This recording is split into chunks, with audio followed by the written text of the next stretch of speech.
All right, so chapter 8 left off with Harry and Ron going to visit Hagrid, and they're still kind of questioning about what Hagrid knows about Snape, why he was expelled. They just want to know kind of a little bit more about Hagrid, and then they also just had potions class with Snape. So chapter 9 is called The Midnight Duel. Here's the picture. Harry had never believed he would meet a boy he hated more than Dudley, but that was before he met Draco Malfoy. Still, first-year Gryffindors only had potions with the Slytherins, so they didn't have to put up with Malfoy much, or at least they didn't until they spotted a notice pinned up in the Gryffindor common room that made them all groan. Flying lessons would be starting on Thursday, and Gryffindor and Slytherin would be learning together. Typical, said Harry darkly. Just what I always wanted, to make a fool of myself on a broomstick in front of Malfoy. He had been looking forward to learning to fly more than anything else. You don't know that you'll make a fool of yourself, said Ron reasonably. Anyway, I know Malfoy's always going on about how good he is at Quidditch, but I bet that's all talk. Malfoy certainly did talk about flying a lot. He complained loudly about first years never getting on the house Quidditch teams and told long, boastful stories that always seemed to end with him narrowly escaping muggles in helicopters. He wasn't the only one, though. The way Seamus Finnegan, told it, he'd spent most of his childhood zooming around the countryside on his broomstick. Even Ron would tell anyone who'd listen about the time he'd almost hit a hang glider on Charlie's old broom. Everyone from wizarding families talked about Quidditch constantly. Ron had already had a big argument with Dean Thomas, who shared their dormitory, about soccer. Ron couldn't see what was exciting about a game with only one ball, where no one was allowed to fly. Harry had caught Ron prodding Dean's poster of West Ham's soccer team, trying to make the players move. Neville had never been on a broomstick in his life because his grandmother had never let him near one. Privately, Harry felt she'd had good reason, because Neville managed to have an extraordinary number of accidents, even with both feet on the ground. Hermione Granger was almost as nervous about flying as Neville was. This was something you couldn't learn by heart out of a book, not that she hadn't tried. At breakfast on Thursday, she bored them all stupid with flying tips she'd gotten out of a library book called Quidditch Through the Ages. Neville was hanging on to her every word, desperate for anything that might help him hang on to his broomstick later. But everybody else was very pleased when Hermione's lecture was interrupted by the arrival of the mail. Harry hadn't had a single letter since Hagrid's note, something that Malfoy had been quick to notice, of course. Malfoy's eagle owl was always bringing him packages of sweets from home, which he opened gloatingly at the Slytherin table. A barn owl brought Neville a small package from his grandmother. He opened it excitedly and showed them a glass ball the size of a large marble, which seemed to be full of white smoke. It's a remembrall, he explained. Gran knows I forget something. This tells you if there's something you've forgotten to do. Look, you hold it tight like this, and if it turns red, oh, his face fell because the remembrall had suddenly glowed scarlet. You've forgotten something. Neville was trying to remember what he'd forgotten when Draco Malfoy, who was passing the Gryffindor table, snatched the remembrall out of his hand. Harry and Ron jumped to their feet. They were half hoping for a reason to fight Malfoy, but Professor McGonagall, who could spot trouble quicker than any teacher in the school, was there in a flash. What's going on? Malfoy's got my remembrall, Professor. Scowling, Malfoy quickly dropped the remembrall back on the table. Just looking, he said, as he sloped away with Crabbe and Goyle behind him. At 3:30 that afternoon, Harry, Ron, and the other Gryffindors hurried down the front steps onto the grounds for their first flying lesson. It was a clear, breezy day, and the grass rippled under their feet as they marched down the sloping lawns toward a smooth, flat lawn on the opposite side of the grounds, to the Forbidden Forest, whose trees were swaying darkly in the distance. The Slytherins were already there, and so were 20 broomsticks lying in neat lines on the ground. Harry had heard Fred and George Weasley complain about the school brooms, saying that some of them started to vibrate if you flew too high, or always flew slightly to the left. Their teacher, Madame Hooch, arrived. She had short gray hair and yellow eyes like a hawk. Well, what are you all waiting for? She barked. Everyone stand by a broomstick. Come on, hurry up. Harry glanced down at his broom. It was old, and some of the twigs stuck out at odd angles. Stick out your right hand over your broom, called Madame Hooch at the front, and say, up. Up, everyone shouted. Harry's broom jumped into his hand at once, but it was one of the few that did. Hermione Granger's had simply rolled over on the ground. What do you think she was thinking right then? Like, she is like top straight A student, always the best, and her broom just flopped right on over. And Neville's hadn't moved at all. Perhaps brooms, like horses, could tell when you were afraid, thought Harry. There was a quaver at Neville's voice that said only too clearly that he wanted to keep his feet on the ground. Madam Hooch then showed them how to mount their brooms without sliding off the end, and walked up and down the rows, correcting their grips. Harry and Ron were delighted when she told Malfoy he had been doing it wrong for years. Now, when I blow my whistle, you kick off from the ground hard, said Madam Hooch. Keep your broom steady. Rise a few feet, then come straight back down by leaning forward slightly. On my whistle, 3, 2, but Neville, nervous and jumpy and frightened of being left on the ground, pushed off hard before the whistle had touched Madam Hooch's lips. Come back, boy, she shouted, but Neville was rising straight up like a cork shot out of a bottle. 12 feet, 20 feet. Harry saw his scared white face look down at the ground falling away, saw him gasp, slip sideways off the broom, and wham! A thud and a nasty crack, and Neville lay face down on the grass in a heap. His broomstick was still rising higher and higher and started to drift lazily toward the Forbidden Forest and out of sight. Madam Hooch was bending over Neville, her face as white as his. Broken wrist, Harry heard her mutter. Come on, boy, it's all right. Up you get. She turned to the rest of the class. None of you is to move while I take this boy to the hospital wing. You leave those brooms where they are, or you'll be out of Hogwarts before you can say Quidditch. Come on, dear. Neville, his face tear-streaked, clutching his wrist, hobbled off with Madam Hooch, who had her arm around him. No sooner were they out of earshot than Malfoy burst into laughter. Did you see his face? The great lump. The other Slytherins joined in. Shut up, Malfoy, snapped Parvati Patel. Ooh, sticking up for Longbottom, said Pansy Parkinson, a hard-faced Slytherin girl. Never thought you'd like fat little crybabies, Parvati. Look, said Malfoy, darting forward and snatching something out of the grass. It's that stupid thing Longbottom's gran sent him. The remembrall glittered in the sun as he held it up. Give that here, Malfoy, said Harry quietly. Give that here, Malfoy, said Harry quietly. Everyone stopped talking to watch. Malfoy smiled nastily. I think I'll leave it somewhere for Longbottom to find. How about up a tree? Give it here, Harry yelled, but Malfoy had leapt onto his broomstick and taken off. He hadn't been lying. He could fly well. Hovering level with the topmost branches of an oak, he called, Come and get it, Potter. Harry grabbed his broom. No, shouted Hermione Granger. Madam Hooch told us not to move. You'll get us all into trouble. Harry ignored her. Blood was pounding in his ears. He mounted the broom and kicked hard against the ground and up. Up he soared. Air rushed through his hair, and his robes whipped out behind him. And in a rush of fierce joy, he realized he'd found something he could do without being taught. This was easy. This was wonderful. He pulled his broomstick up a little to take it even higher and heard screams of gasps and girls back on the ground and an admiring whoop from Ron. He turned his broomstick sharply to face Malfoy in midair. Malfoy looked stunned. Give it here, Harry called, or I'll knock you off that broom. Oh, yeah, said Malfoy, trying to sneer but looking worried. Harry knew somehow what to do. He leaned forward and grasped the broom tightly in both hands, and it shot toward Malfoy like a javelin.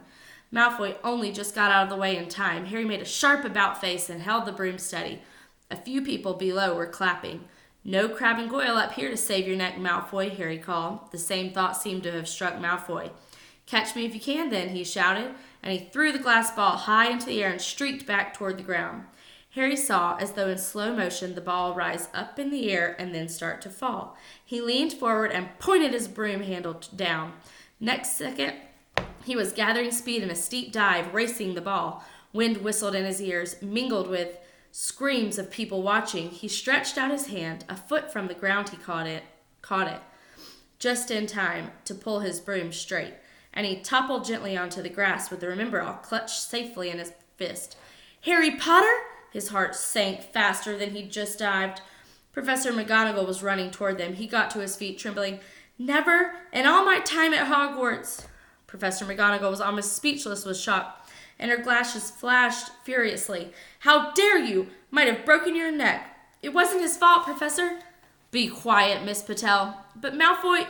That's enough, Mr. Weasley. Potter, follow me now. Oh gosh, what do you think she's going to do? Harry caught sight of Malfoy, Crabbe, and Goyle's triumphant faces as he left, walking numbly in Professor McGonagall's wake as she strode toward the castle. He was going to be expelled. He just knew it. He wanted to say something to defend himself, but there seemed to be something wrong with his voice. Professor McGonagall was sweeping along without even looking at him. He had to jog to keep up. Now he'd done it. He hadn't even lasted 2 weeks. He'd be packing his bags in 10 minutes. What would the Dursleys say when he turned up on the doorstep? Up the front steps, up the marble staircase, inside, and still Professor McGonagall didn't say a word to him. She wrenched open doors and marched along corridors with Harry trotting miserably behind her. Maybe she was taking him to Dumbledore. He thought of Hagrid, expelled, but allowed to stay on it as gamekeeper. Perhaps he could be Hagrid's assistant. His stomach twisted as he imagined it, watching Ron and the others becoming wizards while he stumped around the grounds carrying Hagrid's bag. Professor McGonagall stopped outside a classroom. She opened the door and poked her head inside. "Excuse me, Professor Flitwick. Could I borrow Wood for a moment?" Wood, thought Harry, bewildered. Was Wood a cane she was going to use on him? But Wood turned out to be a person, a burly fifth-year boy who came out of Flitwick's class looking confused. "Follow me, you two," said Professor McGonagall, and they marched up the corridor. Wood looking curiously at Harry. In here, Professor McGonagall pointed them into a classroom that was empty except for Peeves, who was busy writing rude words on the blackboard. "Out, Peeves!" she barked. Peeves threw the chalk into a bin, which clanged loudly, and he swooped out cursing. Professor McGonagall slammed the door behind him and turned to face the two boys. "Potter, this is Oliver Wood. I found you a seeker." Wood's expression changed from puzzlement to delight. "Are you serious, Professor?" "Absolutely," said Professor McGonagall crisply. "The boy's a natural. I've never seen anything like it. Was this your first time on a broomstick, Potter?" Harry nodded silently. He didn't have a clue what was going on, but he didn't seem to be being expelled, and some of the feeling started coming back to his legs. "He caught that thing in his hand over after a 50-foot dive," Professor McGonagall told Wood. "Didn't even scratch himself. Charlie Weasley couldn't have done it." Wood was now looking as though all his dreams had come true at once. "Ever seen a game of Quidditch, Potter?" he asked excitedly. "Wood's captain of the Gryffindor team," Professor McGonagall explained. "He's just the build for a seeker, too," said Wood. Now walking around Harry and staring at him. "Light, speedy. We'll have to get him a decent broom, Professor. A Nimbus 2000 or a Clean Sweep 7, I'd say. I shall speak to Professor Dumbledore and see if we can't bend the first-year rule.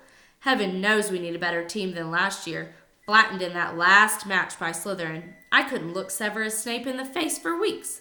Professor McGonagall peered sternly over his glasses at Harry. "I want to hear you're training hard, Potter, or I may change my mind about punishing you." Then she suddenly smiled. "Your father would have been proud," she said. "He was an excellent Quidditch player himself." "You're joking! It was dinner time." Harry had finished telling Ron what had happened when he'd left the grounds with Professor McGonagall. Ron had a piece of steak and kidney pie halfway to his mouth, but he'd forgotten all about it. All right, I apologize, but I have to really quickly get some cookies out of the oven.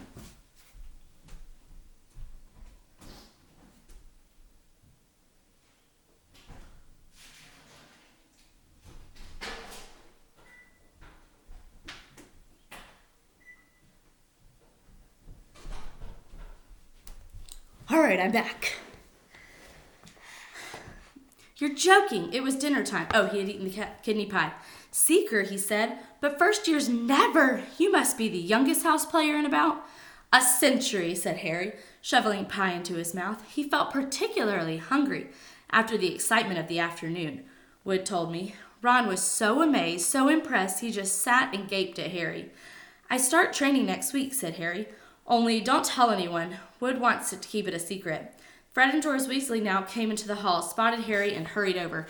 "Well done," said George in a low voice. "Wood told us. We're on the team, too. Beaters." "I tell you, we're going to win that Quidditch Cup for sure this year," said Fred. "We haven't won since Charlie left, but this year's team is going to be brilliant. You must be good, Harry. Wood was almost skipping when he told us. Anyway, we've got to go. Lee Jordan reckons he's found a new secret passageway out of the school. Bet it's that one behind the statue of Gregory the Smarmy that we found in our first week. See you."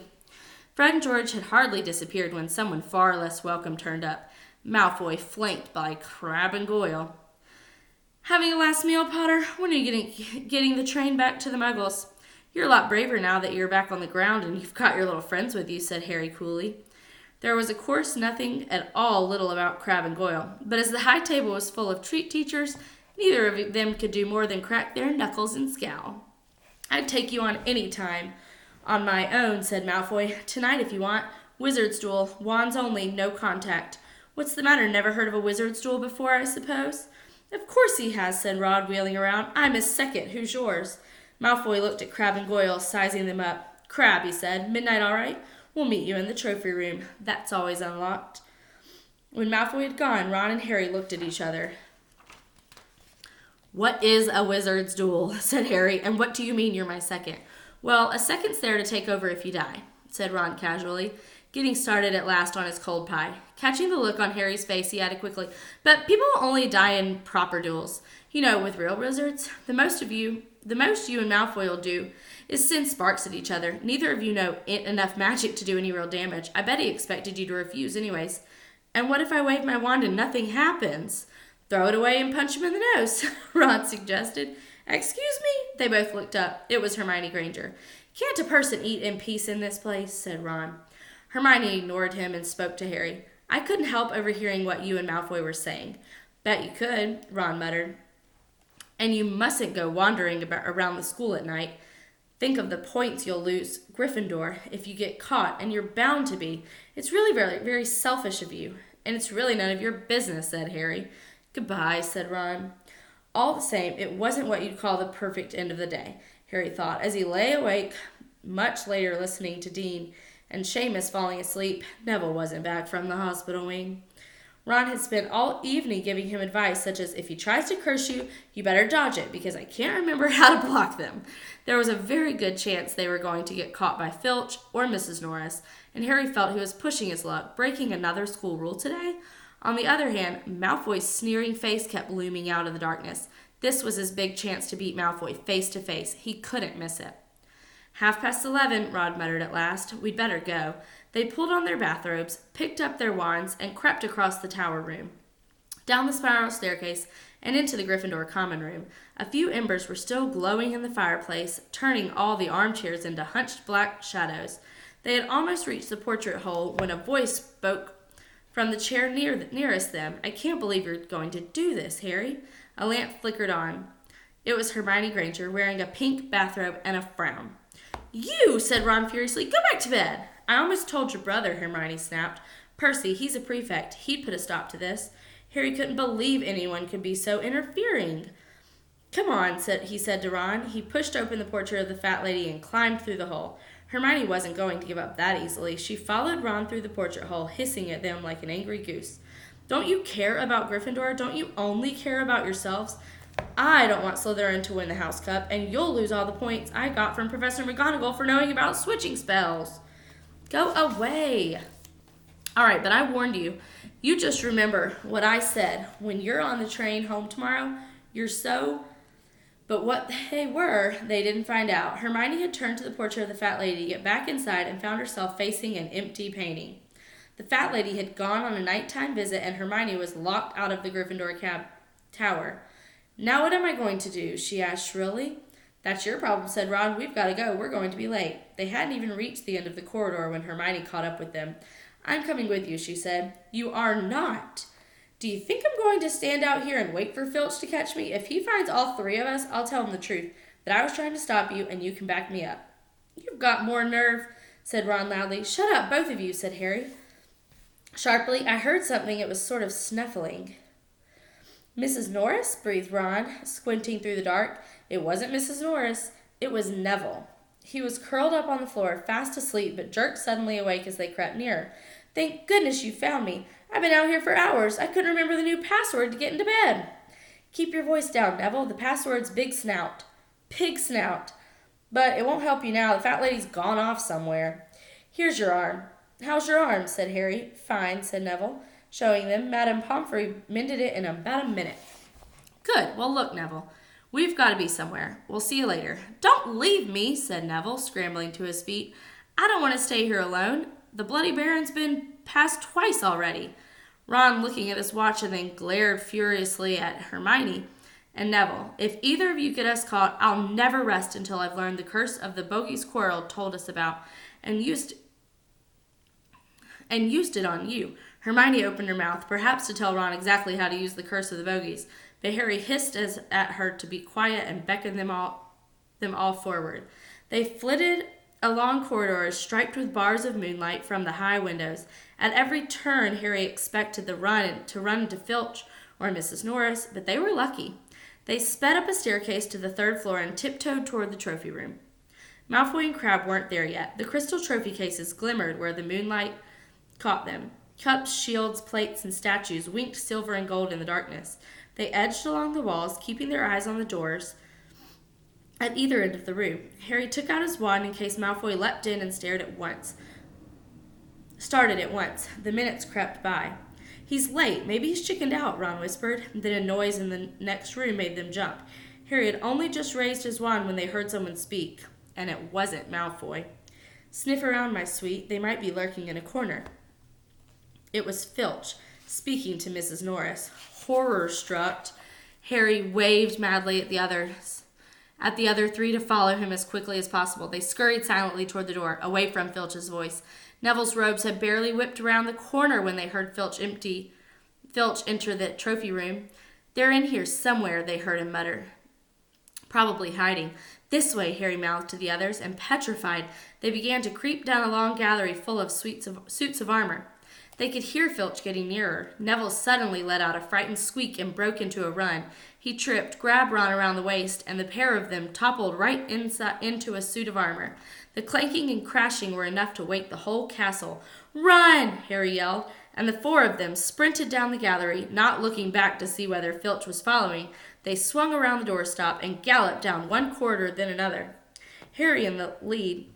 Without any idea where they were or where they were going, they ripped through the tapestry and found themselves in a hidden passageway, hurtled along it, and came out near their charms classroom, which they knew was miles from the trophy room. "I think we've lost him," Harry panted, leaning against the cold wall and wiping his forehead. Neville went bent double, wheezing and spluttering. "I told you," Hermione gasped, clutching at the stitch in her chest. "I told you!" "We've got to get back to Gryffindor Tower," said Ron, quickly as possible. "Malfoy tricked you," Hermione said to Harry. "You realize that, don't you? He was never going to meet you. Filch knew someone was going to be in the trophy room. Malfoy must have tipped him off." Harry thought she was probably right, but he wasn't going to tell her that. "Let's go." It wasn't going to be that simple. They hadn't gone more than a dozen places when a doorknob rattled and something came shooting out of a classroom in front of them. It was Peeves. He caught sight of them and gave a squeal of delight. "Shut up, Peeves, please, you'll get us thrown out," Peeves cackled. "Wandering around at midnight, ickle firsties. Tut, tut, tut, naughty, naughty, you'll get caughty." "Not if you don't give us away, Peeves, please." "Should tell Filch I should," said Peeves in a saintly voice, but his eyes glittered wickedly. "It's for your own good, you know." "Get out of the way," snapped Ron, taking a swipe at Peeves. This was a big mistake. "Students out of bed!" Peeves bellowed. "Students out of bed! Down the charms corridor!" Ducking under Peeves, they ran for their lives, right to the end of the corridor where they slammed into a door. And it was locked. "This is it," Ron moaned as they pushed helplessly at the door. "We're done for. This is the end." They could hear footsteps, Filch running as fast as he could towards Peeves' shouts. "Oh, move over!" Hermione snarled. She grabbed Harry's wand, tapped the lock, and whispered, "Alohomora." The lock clicked and the door swung open. They piled through it, shut it quickly, and pressed their ears against it, listening. "Which way did they go, Peeves?" Filch was saying. "Quick, tell me." "Say please." "Don't mess with me, Peeves. Now where did they go?" "Shan't say nothing if you don't say please," said Peeves in his annoying sing-song voice. "All right, please." "Nothing. Ha ha ha. Told you I wouldn't say nothing if you didn't say please. Ha ha ha." And they heard the sound of Peeves whooshing away and Filch cursing in rage. "He thinks this door is locked," Harry whispered. "I think we'll be okay. Get off, Neville." For Neville had been tugging on the sleeve of Harry's bathrobe for the last minute. "What?" Harry turned around and saw quite clearly what, for a moment, he was sure he'd walked into a nightmare. This was too much. On top of everything that had happened so far, they weren't in a room as he had supposed, They were in a corridor, the forbidden corridor, on the third floor, and now they knew why it was forbidden. They were looking straight into the eyes of a monstrous dog, a dog that filled the whole space between ceiling and floor. It had 3 heads, 3 pairs of rolling mad eyes, 3 noses twitching and quivering in their direction, 3 drooling mouths, saliva hanging in slippery ropes from yellowish fangs. It was standing quite still, all 6 eyes staring at them, and Harry knew that the only reason they weren't already dead was that their sudden appearance had taken it by surprise. But it was quickly getting over that. There was no mistaking what those thunderous growls meant. Harry groped for the doorknob. Between Filch and death, he'd take Filch. They fell backwards. Harry slammed the door shut, and they ran. They almost flew back down the corridor. Filch must have hurried off to look for them somewhere else, because they didn't see him anywhere. But they hardly cared. All they wanted to do was put as much space as possible between them and that monster. They didn't stop running until they reached the portrait of the fat lady on the 7th floor. "Where on earth have you all been?" she asked, looking at their bathrobes hanging off their shoulders and their flushed, sweaty faces. "Never mind that. Pig snout, panted Harry, and the portrait swung forward. They scrambled into the common room and collapsed, trembling into armchairs. It was a while before any of them said anything. Neville, indeed, looked as if he'd never speak again. "What do you think they're doing, keeping a thing like that locked up in school?" said Ron finally. "If any dog needs exercise, that one does." Hermione had got both her breath and her bad temper back again. "You don't use your eyes, any of you, do you?" she snapped. "Didn't you see what it was standing on?" "The floor?" Harry suggested. "I wasn't looking at its feet. I was too busy with its heads." "No, not the floor. It was standing on a trap door. It's obviously guarding something." She stood up, glaring at them. "I hope you're pleased with yourselves. We could all have been killed, or worse, expelled. Now, if you don't mind, I'm going to bed." Ron stared after her, his mouth open. "No, we don't mind," he said. "You'd think we'd dragged her along, wouldn't you?" But Hermione had given Harry something else to think about as he climbed back into bed. The dog was guarding something. What had Hagrid said? Gringotts was the safest place in the world for something you wanted to hide? Except perhaps Hogwarts? It looked as though Harry had found out where the grubby little package from Vault 713 was.